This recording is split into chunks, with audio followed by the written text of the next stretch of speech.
Are you tired of figuring out how much to charge for your graphic design services? Especially my fellow Ghanaians. Families and friends want it for free. So in this video, I'm going to teach you how to go about that. So you set your rates and get paid for what you truly deserve.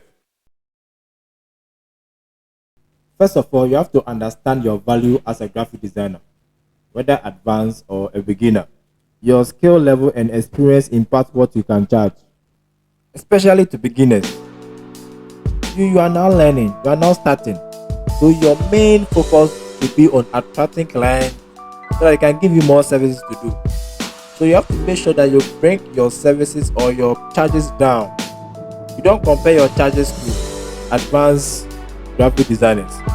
So if an advanced graphic designer is charging a flyer for 200 cities, 300 cities per flyer, you as a beginner, you have to charge 50 cities or less because you want to build your client base so that you get more clients to work. If you are more experienced, your rates should reflect the quality and uniqueness of your work. In Ghana, clients look for reliable, unique, and high quality services. So consider how your skill sets you apart. Every graphic designer has a unique skill that one other graphic designer doesn't have. So you have to look at yours and make sure that you capitalize on that to impact your design. The next thing is that you have to do a market research. Go to your local graphic design company or any friend that you have that is a graphic designer. Ask him or her, how much do you charge for a logo? How much do you charge for a flyer, a poster? So that if you know the person's rate, then you can compare to yours. If you are a beginner, then you reduce it. Reduce yours. So if the person is charging 100 cities for a logo, you have to charge half of that amount. Because as I said earlier, you want to attract clients. So make sure you do a thorough research before you start charging. The next thing is that you should have an hourly price rate. So let's say you spend an hour on a work, let's say a logo. You have a rate like 20 cities an hour. So when you are spending 3 hours on a work, so 20 times 3, you get 60 cities. So you have to make sure that you charge hourly. And this style will guide you in charging your clients so that you don't overcharge them. So when you spend 4 hours, 3 days, 3 hours to do the work, you make sure you calculate the number of hours you spent in doing the work to charge the client, especially for beginners. Now let me give you a secret of most Ghanaian clients. What they do is that they value the number of hours or the number of time, the effort you spent in doing the work. So when they give you a logo to design for them, and within 5 minutes you said you are done, they will compare the effort, the time you spent in doing the work and your charges. See whether you are overcharging or it's normal. So what you do is that even if you do it within 1 minute, don't just send the work immediately to them. Wait for 24 hours before you send the work so that they know that you spend much effort in doing the work, so that they pay you your value. Other than that, they will always trick you and make sure your prices are always down. They don't know that you spend years and effort and time to learn the skill to be able to do it very quickly for them.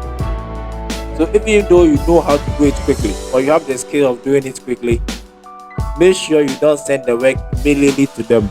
Wait for some time. Unless they are giving you pressure, then you can charge them more for the extra pressure they are giving you to do the work. Now the next thing is that how do you calculate your hourly rate or your monthly rate? Now this differ whether you are a freelance designer or you are working for a company. If you are a freelance designer, you have to consider the internet that you are using, because you have to do a lot of research, you have to look for resources and all that. You also have to consider food, you have to consider water and any other thing that you use in your course of the design.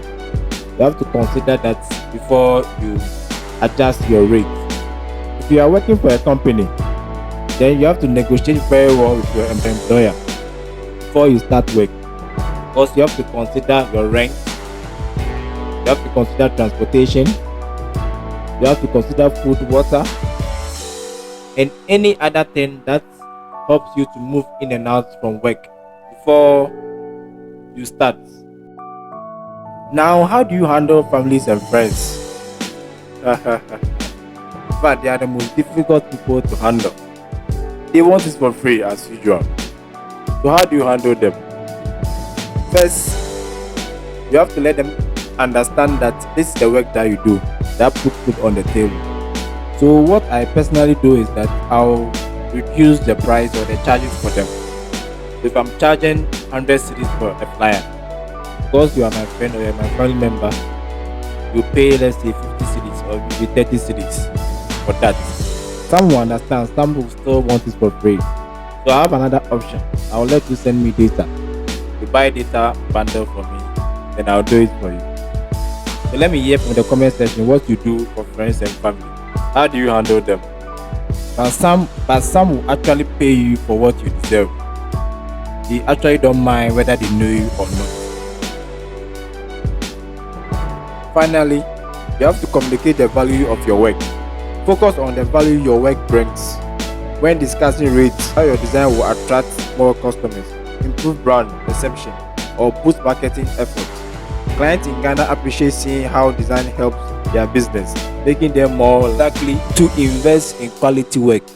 Alright, so let me hear from the comment section what you think. What is your suggestion? What is your comment? What is your experience? Any question that you want to ask, just ask from the comment section, then I'll answer you.